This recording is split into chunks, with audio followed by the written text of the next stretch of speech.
Good morning, शुभ प्रभात, बहुत बहुत स्वागत है आप सभियों का सीधा सौदा में। आज मेरे साथ हमेशा की तरह नीरज जी हैं और जिस हिसाब से मार्केट में आपको वॉलेटिलिटी बढ़ती हुई नज़र पड़ रही है, कहीं ना कहीं होल्डिंग हैंड मैं तो एटलीस्ट नीरज जी का ले रहा हूँ, क्योंकि जो पॉलिटिकल सिनेरियो नीरज जी कल भी मैं अड्डा देख रहा था और आप एक गेस्ट को डांट रहे थे जिसने एक एक्सट्रीम केस दिया था। बहुत चीज़ ऐसी हो गई है ये अब कि निफ्टी नीचे होती है तो लोगों को डाउट आता है कि क्या मोदी जी वापस आ रहे हैं। और आज SGX ऊपर दिखा रही है, मतलब गिफ्ट निफ्टी 73 पॉइंट्स, तो लोगों को लग रहा है नहीं वो सट्टा मार्केट का 300 सीट का आंकड़ा जो बीजेपी का वो सही है। तो अभी पिच में हम लोग 3-4 दिन से ये डिस्कस कर रहे हैं कि global queues, domestic news flow से ऊपर रहेगा ये पॉलिटिकल सिनेरियो।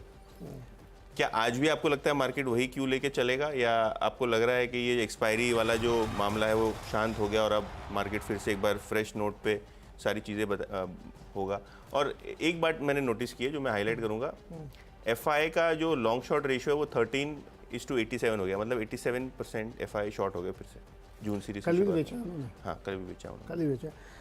देखो इसमें क्या है ना, अभी पॉलिटिकल सिनेरियो ही प्ले आउट हो रहा है, बाकी कुछ लेना देना नहीं। एक्सपायरी सब ठीक है। जब क्या होता है, बहुत बड़े कंसर्न्स मूव्स या चीज़ होती है तो फिर आपके ये अल्फा बीटा गामा डीटा थेल्टा कुछ काम नहीं आता है। सिर्फ आदमी ये देखना चाहता है कि नंबर्स क्या आने वाले हैं पॉलिटिकली, और जिस तरह की रेंज दी जा रही है उसकी वजह से बाजार में थोड़ा सा कंसर्न्स तो होना लाजमी है, और बाजार इसी का नाम ही है। लेकिन मुझे लगता है कि बाजार को इतनी ज़्यादा चिंता नहीं करनी चाहिए। और मैं बार बार कह चुका हूँ, मैं 2 बार वीडियो बना के भी बता चुका हूँ कि बाजार और इलेक्शन का क्या कनेक्शन है, तो उसको लेकर के इतना परेशान होने की ज़रूरत नहीं है। और मैं अगेन ये आपके लिए रीइटरेट कर रहा हूँ कि 4 तारीख को बाज़ार सरप्राइज़ करेगा आपको। मेरे हिसाब से कम 322 सीट अकेले बीजेपी की आएंगी और मार्केट फ्लाई करेगा। तो इसलिए बहुत ज़्यादा डरने चिंता करने की बिल्कुल ज़रूरत नहीं है, आप निश्चिंत रहिए। और हमने इसको कई बार डिस्कस किया है कि 322 सीट्स बीजेपी की आएंगी कम से कम। तो इसलिए हमें लगता है कि बाज़ार इसको रिस्पेक्ट करेगा। और आज हमको लगता है कि थोड़ी अच्छी एक रिकवरी आनी चाहिए, क्योंकि US के क्यूज़ अगर आप देखेंगे, अगर एकदम ऐसे देखेंगे तो इंडेक्स काफ़ी नीचे दिखेंगे, आपको डर लगेगा आपको। लेकिन जब आप उसको डिटेल में देखेंगे तो टेक्नोलॉजी वाले शेयर्स के दबाव की वजह से ऐसा हुआ है। GDP का अनुमान तो थोड़ा सा नरम आया तो उनके लिए तो फेवर की बात है। लेकिन फिर भी ऐसा लगता है मुझे कि US क्यूज़ को लेकर के, या क्रूड आपके फेवर में जा रहा, बहुत नीचे आ गया है मार्केट। आज थोड़ा सा नीचे से सुधरने चाहिए, या जिनको इस बात पे यकीन है कि कल एग्जिट पोल कैसे आ सकते हैं, फिर 4 को कैसे मार्केट रिएक्ट करेगा, वो करेगा। लेकिन चूंकि लार्जली लोग डरे हुए हैं तो पता नहीं कैसे रिएक्ट करेगा। लेकिन मैं आपको अगेन कह रहा हूँ कि 4 तारीख को आप भयानक तरीके से सरप्राइज़ होने वाले हैं पॉजिटिवली। कैसी बनाई टीम बनाइए रिजल्ट्स के आधार पे, और आज रिजल्ट सीजन का आखिरी दिन है, तो बहुत सारे रिजल्ट जो आने हैं वो ऑलरेडी आ गए हैं। तो अगर हम नीरज जी देखें कि टीम की शुरुआत तो हीरो मोटोकॉर्प से करूँगा। क्वार्टरली अर्निंग्स तो बाद में डिस्कस करेंगे। हीरो मोटोकॉर्प ने एक नया प्रोडक्ट लॉन्च किया है, और इस नए प्रोडक्ट का जो नाम इन्होंने रखा है वो काफ़ी इंटरेस्टिंग है, क्योंकि देखिए अभी जो ओवरऑल सिनेरियो है वहाँ लोगों को लग रहा है कि रूरल डिमांड पिकअप हो रही है फिर से एक बार, और मोटरसाइकिल्स में भी प्रीमियम मोटरसाइकिल्स थोड़ी रीब्रांडेड, रिफर्बिश्ड अच्छी चलेंगी। हीरो मोटोकॉर्प की बात करें तो इन्होंने स्प्लेंडर XTE 2.0 लॉन्च कर दिया है, जिसकी कीमत एक शोरूम लगभग 83,000 रुपीज़ के आसपास की है। बहुत टाइम से ये लॉन्च अवेटेड था और प्रोडक्ट अच्छा है, रिव्यूज़ अच्छे हैं, तो ये एक स्टॉक खबरों के आधार पे ग्रीन में लेके चल रहा हूँ। रिजल्ट्स में भारत डायनामिक्स बहुत ही शानदार रिजल्ट्स। अगर हम Q4 के नेट प्रॉफिट की बात करें तो लगभग 290 करोड़ आया है, जो पिछले साल 150 करोड़ रुपए के आसपास था। एबिटा की बात करें तो 316 crore versus the level of 183 crore 183 crore था पिछले साल, और मार्जिन 37% आए जो पिछले साल 22% थे। तो 15% का मार्जिन में जंप आपने देखा है एब्सोल्यूट बेसिस पे, जो काफ़ी शानदार प्रदर्शन माना जाएगा। स्टॉक रनअप हो चुका है, स्टॉक स्प्लिट भी हो चुका है, तो देखते हैं आज स्टॉक कैसे रिएक्ट करता है। मुझे लगता है गैप अप के साथ यहाँ कारोबार आपको होता हुआ दिखाई दे सकता है। और तीसरा जो स्टॉक है वो है प्राज इंडस्ट्रीज़, इसको रेड में लेके चल रहा हूँ। क्योंकि अगर हम एबिटा की बात करें तो 386 करोड़ से घट के 130 करोड़ हो गया है एबिटा। आय भी अगर हम देखें तो लगभग फ्लैट रही है साल दर साल बेसिस पे, और मार्जिन्स 38% से घट के लगभग 13% हो गए हैं। तो थोड़ा बहुत प्राज इंडस्ट्रीज़ यहाँ थोड़ा डी रेटिंग हो सकता है, स्टॉक आपको प्रेशर में देखने को मिल सकता है। रेड में लेके चल रहा हूँ। नीरज जी 3 हो गए। ओके, आपके ये 3 हो गए हैं और मेरे जो 3 स्टॉक्स हैं उसमें पहला स्टॉक है बेक्टर फूड्स, और ये रिजल्ट ठीक लग रहा है मुझे। 400 करोड़ से ज़्यादा का इन्होंने रेवेन्यू दिखाया है और मुनाफा भी 34 करोड़ आया है। हालांकि क्वार्टरली अगर देखेंगे तो फ्लैट आपको एकदम दिखेगा, लेकिन साल दर साल इन्होंने किया, तो चूँकि सीजनैलिटी इसमें नहीं होती इसलिए मैं इसको YOY मान के चल रहा हूँ। नंबर बेटर है, और वैसे भी इस वक्त जो इस तरीके की स्टेपल फूड वाली कंपनी फ्लेवर में है तो इस वजह से भी इसको रडार में रखनी चाहिए। और इनका बिजनेस भी काफ़ी सिक्योर्ड होता है, क्योंकि ये जिस मार्केट को कैटर करते हैं होटल्स में, बड़े बड़े लॉज में, उसमें बहुत ज़्यादा अभी रिटेल की दिक्कत नहीं दिखती वहाँ पे, तो ये ग्रीन में लेके चलें। दूसरा स्टॉक है केवल किरण क्लॉथिंग। ये जो किलर जीन्स आप पहनते होंगे वही वाली कंपनी है, और इनके नतीजे आए हैं 219 करोड़ की आमदनी इन्होंने दिखाई है 199 करोड़ से बढ़ के, और मुनाफा इनका 31 से बढ़ के 38 करोड़ साल दर साल, और 33 से बढ़ के 38 करोड़ क्वार्टर ऑन क्वार्टर निकल के आया, और एबिटा भी 48 करोड़ का क्लॉक किया, जो दोनों फ्रंट पे अच्छा है। ये वाला है एक सेगमेंट जो भी है जिसमें रेडीमेड कपड़े, आपने अभी ABFRL के रिजल्ट्स देखे हैं, वो भी ठीक ठाक थे। SP अपैरल के जो बच्चों के लिए कंपनी बनाती है उसके भी बढ़िया थे, तो मुझे लगता है इसको भी ध्यान में रखने चाहिए। और इन्होंने भी एक किड्स का लॉन्च भी किया है जो कि काफ़ी इनको लगता है कि फ़ायदा देने वाला है। तीसरा जो स्टॉक है KIMS, Krishna institute of medical sciences. इन्होंने एक एग्रीमेंट किया है, एक्चुअली एक सुपर स्पेशलिटी हॉस्पिटल बनाएंगे बेंगलुरु में, उसके लिए उन्होंने एक लैंड लीज एग्रीमेंट किया है। एक्सपेंड करेंगे काफ़ी, और इलेक्ट्रॉनिक सिटी जो है बेंगलुरु में वहाँ पे बनाया जाएगा ये।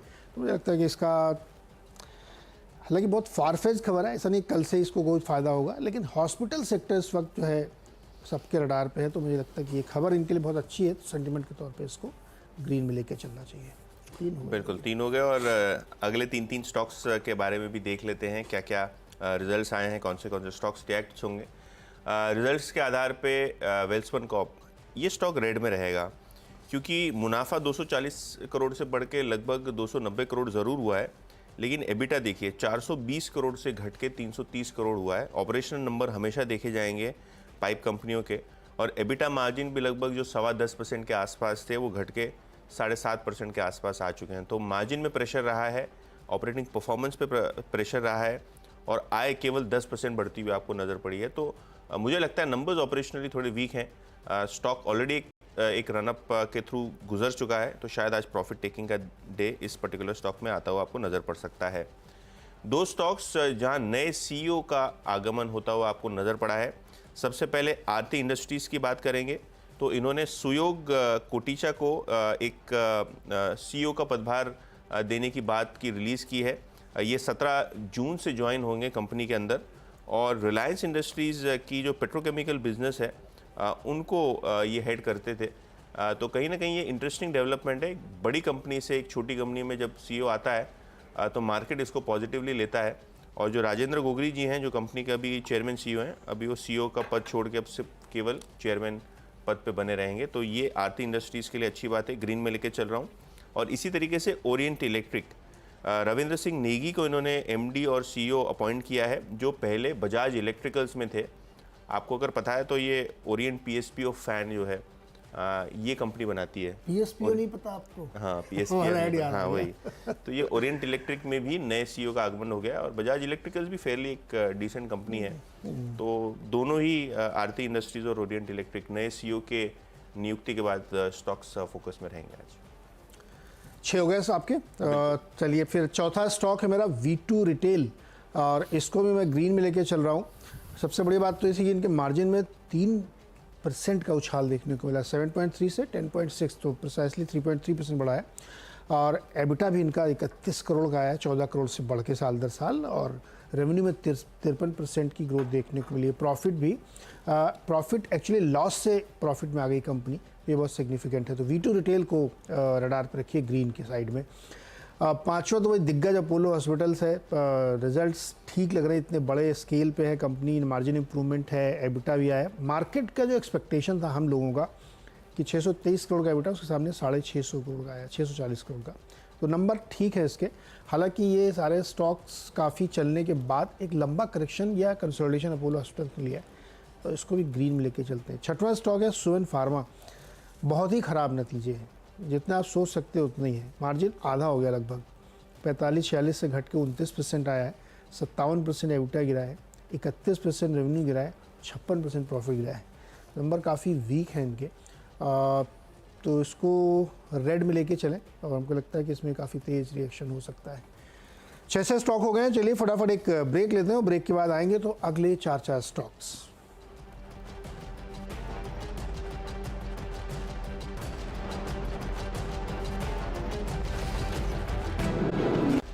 स्वागत है एक बार फिर से आपका। और अगले जो 4 स्टॉक्स है उसमें मेरा पहला स्टॉक और दूसरा स्टॉक मतलब 7वां और 8वां एक ही कड़ी में है, लेकिन स्टोरी बड़ी इंटरेस्टिंग है, समझिए आप पहले। विप्रो और LTI माइंट्री। सुबह हमने आपको कमेंट्री में बताया कि US मार्केट क्यों गिरे और ख़ास तौर पे चिप और IT स्टॉक गिरे। उसका कारण ये था कि सेल्स फोर्स के नतीजे और गाइडेंस बहुत ही ख़राब दिया सेल्स फोर्स ने। स्टॉक 20% गिरा है।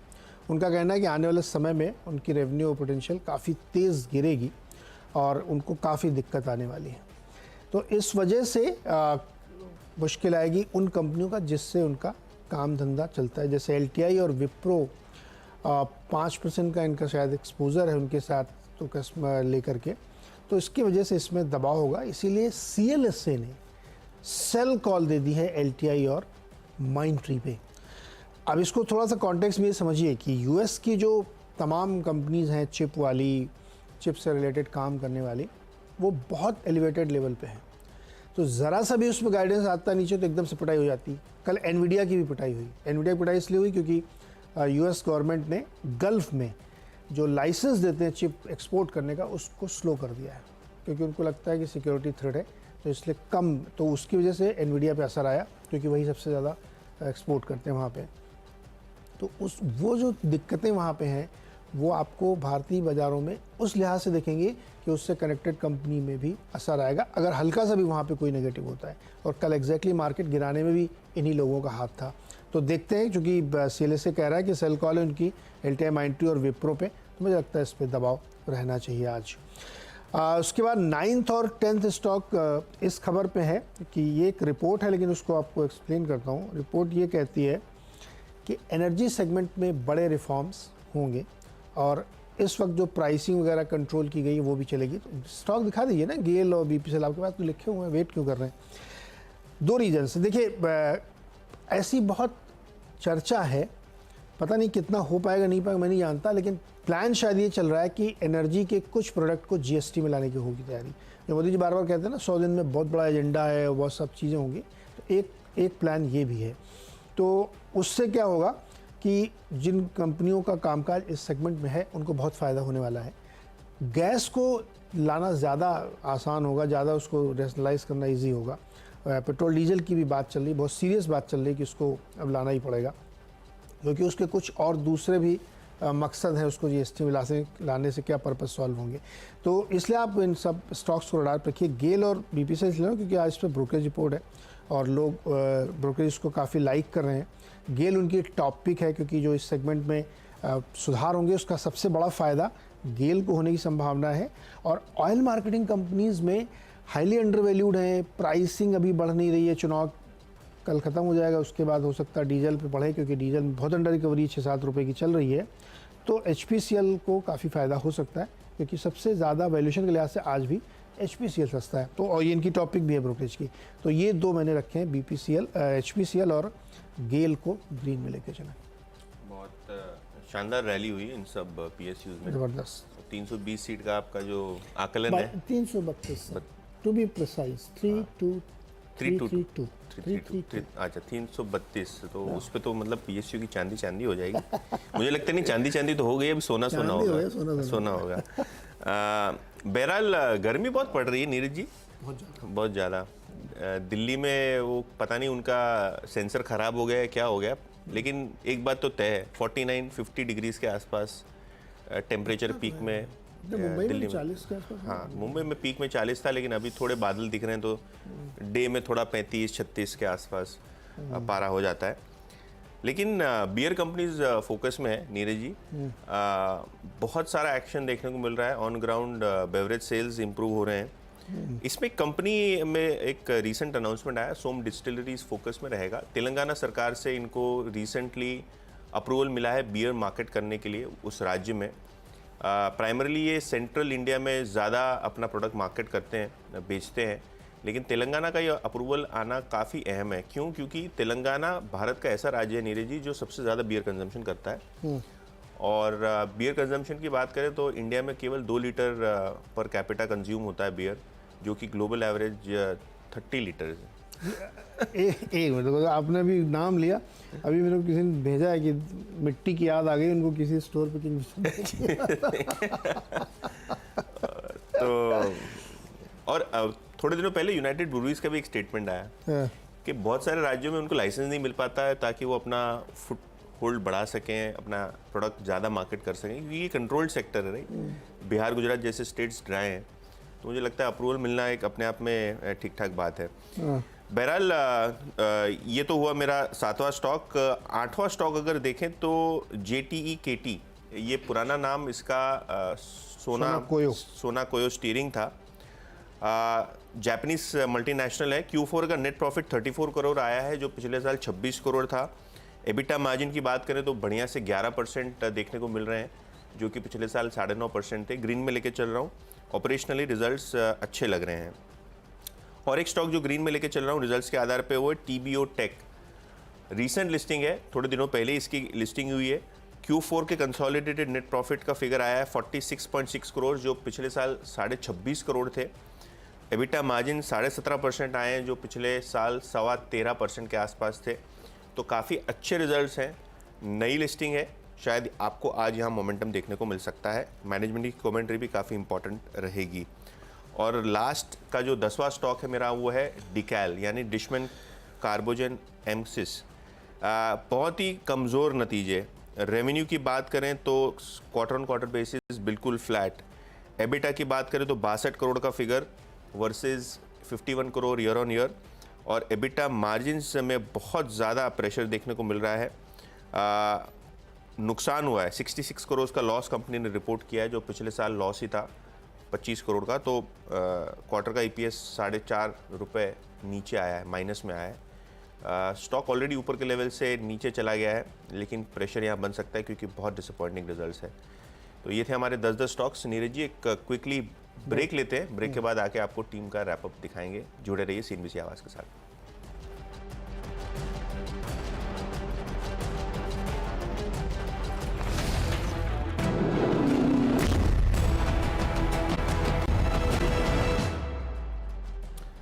नमस्कार, सीधा सौदा में फिर से एक बार आपका स्वागत है। आपके सामने टीम का रैपअप पेश है और 10 स्टॉक्स जो आज मैंने चुने हैं। सबसे पहले हीरो मोटोकॉर्प, काफ़ी अच्छा नया लॉन्च हुआ है स्प्लेंडर का। 85,000 की मोटरसाइकिल लॉन्च की है, स्टॉक फोकस में रहेगा। भारत डायनामिक, काफ़ी स्ट्रॉन्ग रिजल्ट्स रहे हैं, काफ़ी अच्छा मार्जिन एक्सपेंशन देखने को मिला है। हालांकि प्राज, वेल्सपन कॉर्प, इन दोनों कंपनी के ऑपरेशनल रिजल्ट्स काफ़ी वीक रहे हैं, तो रेड में लेके चल रहे हैं। आरती इंडस्ट्रीज़, ओरिएंट इलेक्ट्रिक, नए CEOs का आगमन हुआ है और बहुत ही दिग्गज नाम यहाँ अपॉइंट हुए हैं, तो दोनों ही स्टॉक्स एक साथ फोकस में रहेंगे क्योंकि नए CEO ने यहाँ पदभार संभालने की एक्सचेंज अनाउंसमेंट की है। सोम डिस्टिलरीज बिजनेस अपडेट है। तेलंगाना सरकार ने इनको बियर मार्केट करने का लाइसेंस उनके राज्य में दे दिया है। JKT इंडिया यानी सोना स्टीयरिंग, यहाँ क्वार्टरली नंबर्स काफ़ी अच्छे हैं, मार्जिन एक्सपेंशन के साथ यहाँ कारोबार करता हुआ आपको Q4 का नतीजा आता हुआ दिखाई पड़ रहा है। TBO टेक, रीसेंट लिस्टिंग, काफ़ी शानदार रिजल्ट्स। और डिशमन कार्बोजन, काफ़ी वीक Q4 नंबर, जिसके लिए रेड में लेके चल रहा हूँ। नतीजों भाई पूरा फोकस मिसेस बेक्टर, केवल किरण, किम्स में कई सारी खबरें। दोनों के रिजल्ट अच्छे हैं और किम्स ने एक नया हॉस्पिटल बनाने की तैयारी की है बंगलुरु में, इलेक्ट्रॉनिक सिटी में। V2 रिटेल ने बहुत अच्छे नंबर दिए हैं, घाटे से मुनाफे में आ गई। अपोलो हॉस्पिटल्स के नंबर ठीक है, मार्जिन भी एक्सपेंड हुए। सुवेन फार्मा के नंबर बहुत ही कमज़ोर हैं हर फ्रंट पे, तो इसको रेड में रख सकते हैं। विप्रो और माइंट्री, LTI माइंट्री को रेड में रखिए क्योंकि सेल्स रिपोर्ट है। सेल्स फोर्स ने जो अपनी गाइडेंस घटाए हैं उसका असर आपको इन्फोसिस, विप्रो, एलटीआई, एंट्री पूरा आईटी सेक्टर पड़ेगा। लेकिन ये खास तौर पे दो इसलिए क्योंकि सीएलएसए ने इसमें सेल कॉल दी है। गेल को ध्यान में रखिएगा और एचपीसीएल को, क्योंकि ऑयल सेगमेंट में लोग मान रहे हैं कि चुनाव के बाद काफ़ी बड़े रिफॉर्म्स की उम्मीद है। आज एक ब्रोकर रिपोर्ट्स भी आई है, तो उसमें गेल उनकी टॉप पिक है और ओएमसीज में एचपीसीएल उनकी टॉप पिक है।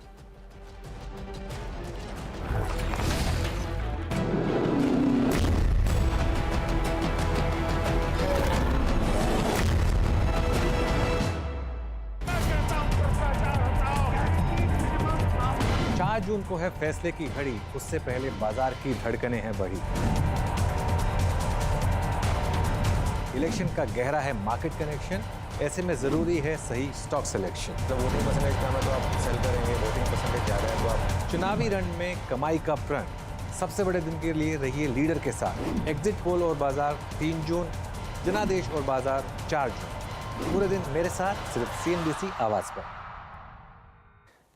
तो बिल्कुल वो घड़ी आने वाली है जिसका हमें इंतज़ार था। कुछ ही घंटे, आप मान लीजिए 24 घंटे तो भी है होंगे, बात ये है उस पर हम लोग करेंगे। लेकिन मार्केट बहुत ही इंटरेस्टिंग जंक्चर पे है। कल अपने यहाँ तोड़फोड़ बिकवाली, यूएस में कंटिन्यूसली दूसरे दिन भी सेल ऑफ था, लेकिन उसको डिटेल में समझना पड़ेगा कि वो बिकवाली को कैसे आपको देखना चाहिए। और आईटी सेक्टर में सेल्स फोर्स की वजह से ज़बरदस्त इम्पैक्ट आपको देखने को मिला। कुछ एक तो सेल कॉल्स भी आ गई, लेकिन इलेक्शन है सबसे बड़ी थीम, उसको कैसे प्ले आउट करें, कैसे फाइज के मूव को समझें, ये सब आज के रडार पे होगा। Anuj, good morning. कैसे समझा जाए आज के बाजार को? Neeraj ji good morning, Yatin good morning, Ashita good morning. देखिए